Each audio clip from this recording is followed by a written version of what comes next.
নমস্কার বন্ধুরা, কেমন আছেন সকলে? আরও একটা নতুন ধরনের ভিডিও নিয়ে শেয়ার করতে চলে এসেছি।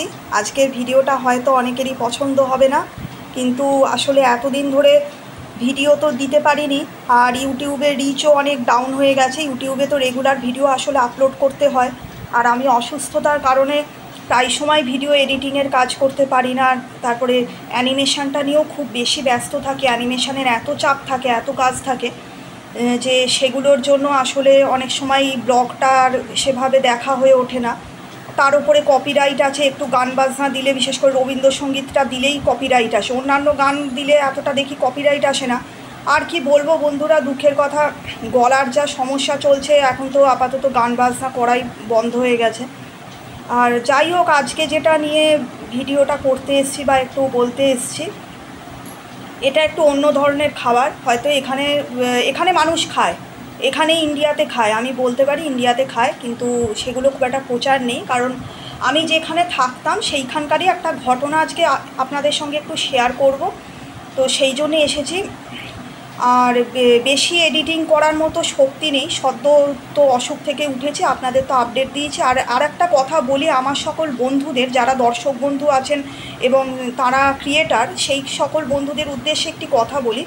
আমি কিন্তু আপনাদের ভিডিও দেখছি, হ্যাঁ, কিন্তু আমার চ্যানেলে রিসেন্ট একটা সমস্যা হচ্ছে, জানি না অনেক দিন ভিডিও না দেওয়ার কারণে না কি, আমি বুঝতে পারছি না। কারণ ইউটিউবের ব্যাপারে আমি খুব কম জানি, আমার খুব কম নলেজ আছে।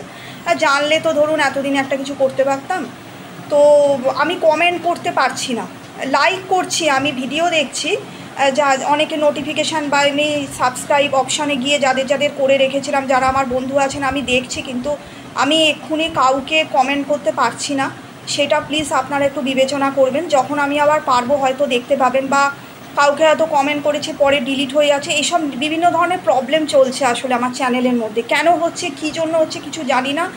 আর কারুর থেকে যে ডাইরেক্ট জানবো সেরকম বন্ধু জানা নেই। একজন ছিলেন, কিন্তু তিনি জানেন তো, তিনি আমার ফোন নাম্বারটা ভাইরাল করে দিয়েছিল আর কি, তার লাইভে এসে। সেই জন্য না, আমি আর ইউটিউবারদের সাথে খুব একটা ফোন নাম্বার দিয়ে কথা বলতে চাই না।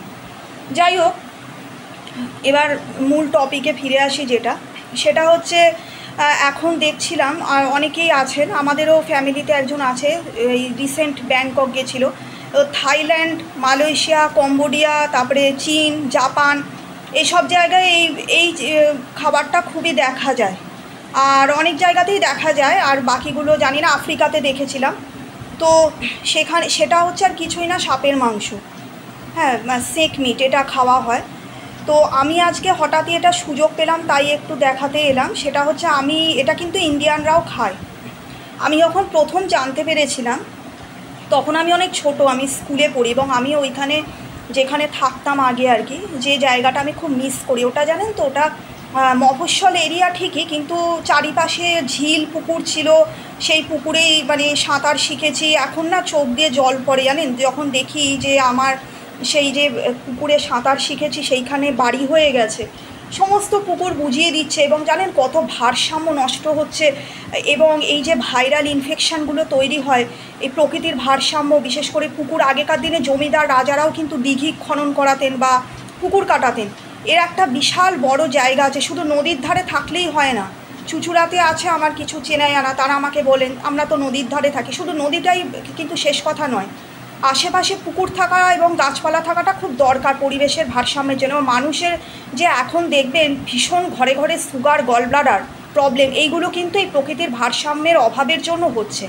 হ্যাঁ, লোক সংখ্যা বাড়ছে সেটা কথা না, কিন্তু সব কিছুর সঙ্গে যদি একটুখানি মানানসই করে সেইভাবে যদি একটা পদক্ষেপ নেওয়া যেত সরকারিভাবে, মানে সরকারের দিক থেকে, তাহলে যেটা অন্যান্য দেশে সংরক্ষণটা করে, সেইটা আমাদের দেশে নেই। যার ফলে কী হচ্ছে, বন থেকে অনেক সময় হাতি, বাঘ এরা চলে আসছে, এরকমও হচ্ছে। এগুলো তো আমরা মাঝে সাঝেই খবরে শুনতে পাই। তো আগে যখন থাকতাম না, তখন স্কুলে পড়তাম, তখন ওই পরিবেশটা খুব সুন্দর ছিল, 2-3টে চারপাশে পুকুর ছিল, পুকুর থেকে নানা রকমের মাছ উঠতো।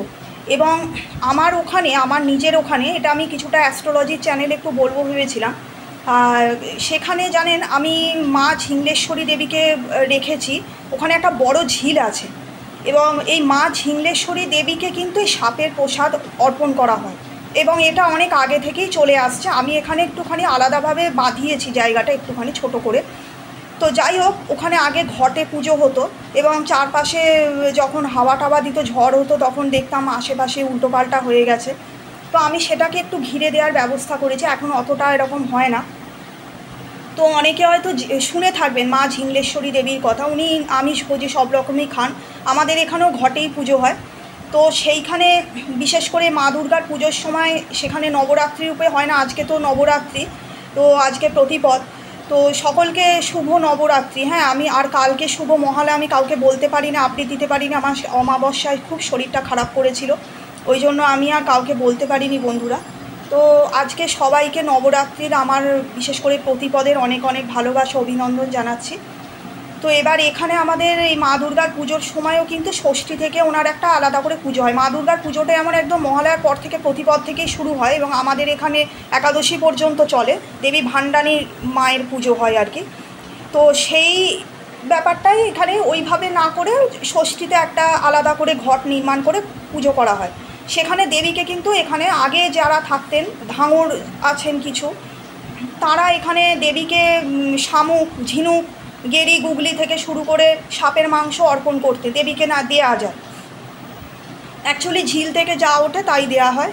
আর একটা সময় ছিল যখন শুনেছিলাম যে দেবীর কৃপাতে সেখানে মানে কিছু বাসন উঠতো আর কি, মানে অনেকে পেয়েছে শুনেছি, ছোটোখাটো বাটি ফাটি নাকি পেয়েছে, বলতো মায়েরই কৃপা এরকম। তবে আমি কোনো দিন জীবনে পাইনি, আমার পাওনা ভাগ্য তো দেখতেই পাচ্ছেন ইউটিউবের মতো কি আর বলবো বলুন, ফাটা কপাল। হ্যাঁ, যাই হোক, এবার যেটা বলছিলাম, তো আমি না অনেক সময় দেখতাম জানেন, মাঝে মাঝে কি বলুন তো, আপনাদের সঙ্গে একটু গল্প করতে ইচ্ছে করে, সবসময় তো একটু ব্লগ দিয়ে দিই, শরীরটা খারাপ, ভাবলাম ব্লগ টক তো করতে পারছি না, এডিটিং করতে পারছি না, ভাবলাম আপনাদের সাথে একটু গল্প টল্প করি আর কি। হ্যাঁ, এবার ব্যাপারটা হচ্ছে কি, আগে যখন থাকতাম ওখানে জানেন, তো সেখানে মানে কি হতো বলুন তো, আমি দেখতাম আমাদের বাড়িতেও খুব সাপের উপদ্রব ছিল তখন। মানে রান্নাঘরে ছোট একটা চন্দ্রবড়ার বাচ্চা বেরিয়েছিল, তারপরে আমার পড়ার ওপরে যে মানে আগের ক্লাসের বইগুলো, আমার না বই খুব স্মৃতি জানেন, বই না বিক্রি করতে ইচ্ছে করতো না, কিছু কিছু খাতাপত্র আমার বাবা মা জোর করে বিক্রি করে দিত। তা ওইখানে বই মানে পুরনো বছরের, নতুন ক্লাস ওঠার পর পুরনো বছরের বইগুলো রেখেছি, খাতা রেখেছি, সেই তার ফাঁকে ধরুন সাপ।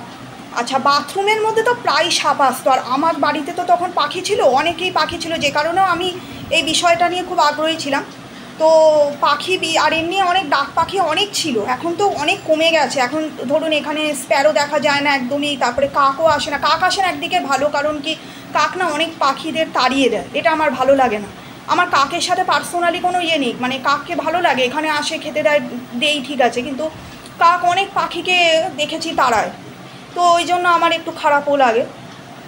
তো এখানে অনেক ধরনের পাখি ছিল, কাঠঠোকরা, তারপরে কোয়েল, বিভিন্ন ধরনের পাখিগুলো ডাকতো, সুন্দর একটা পরিবেশ ছিল।